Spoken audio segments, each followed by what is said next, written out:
മിശിഹായിലെ സ്നേഹം നിറഞ്ഞവരെ, കൈത്താക്കാലം 5-ാം വെള്ളിയാഴ്ച കേൾക്കപ്പെടാൻ പോകുന്ന സുവിശേഷ ഭാഗം യോഹന്നാന്റെ സുവിശേഷം 16-ാം അധ്യായം 25 മുതൽ 33 വരെയുള്ള തിരുവചന ഭാഗങ്ങളാണ്. നിങ്ങൾ ഓരോരുത്തരും താന്താങ്ങളുടെ വഴിക്ക് പോവുകയും എന്നെ ഏകനായി വിട്ടുപേക്ഷിക്കുകയും ചെയ്യുന്ന സമയം വരുന്നു എന്ന് ഈശോ നമ്മളോട് ഇങ്ങനെ പറയുകയാണ്. ഒരർത്ഥത്തിൽ ജീവിതത്തിൽ ഏത് പ്രതിബന്ധങ്ങളുണ്ടായാലും ഈശോയിൽ നിന്ന് വിട്ടുപോവില്ല എന്നുള്ള വാശിയോടെ ജീവിക്കാനായിട്ട് മാമോദീസ സ്വീകരിച്ച ക്രൈസ്തവർക്ക് സാധിക്കണം.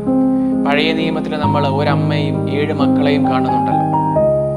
7 മക്കളും ഈ അമ്മയുടെ കൺമുൻപിൽ വെച്ച് ഇങ്ങനെ ദാരുണമായിട്ട് കൊല്ലപ്പെടുകയാണ്.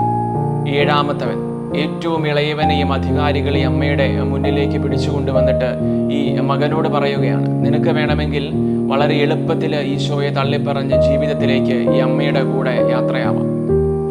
അപ്പോൾ ഈ അമ്മ ഇളയ മകനെ ചേർത്ത് പിടിച്ചിട്ട് പറയുന്ന വാചകങ്ങൾ വിശുദ്ധ ഗ്രന്ഥത്തിലുണ്ട്. മകനെ, നിന്നെ സൃഷ്ടിക്കുകയും നിനക്ക് രൂപം നൽകുകയും നിന്നെ വളർത്തുകയും പരിപാലിക്കുകയും ചെയ്തതെല്ലാം ദൈവമാണ്.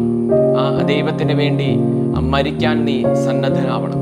അമ്മയുടെ വിരൽ തുമ്പിൽ നിന്ന് വാളിന്റെ കുന്തമുനയിലേക്ക് ആ മകൻ അങ്ങനെ ഓടിക്കയറുകയാണ്. ജീവിതത്തിന്റെ ഏത് പ്രതിബന്ധങ്ങൾക്കിടയിലും നമ്മൾ ദൈവത്തിന്റെ കൂടെയായിരിക്കാനായിട്ട് സാധിക്കണം. ഈശോ നമ്മെ സമൃദ്ധമായി അനുഗ്രഹിക്കട്ടെ.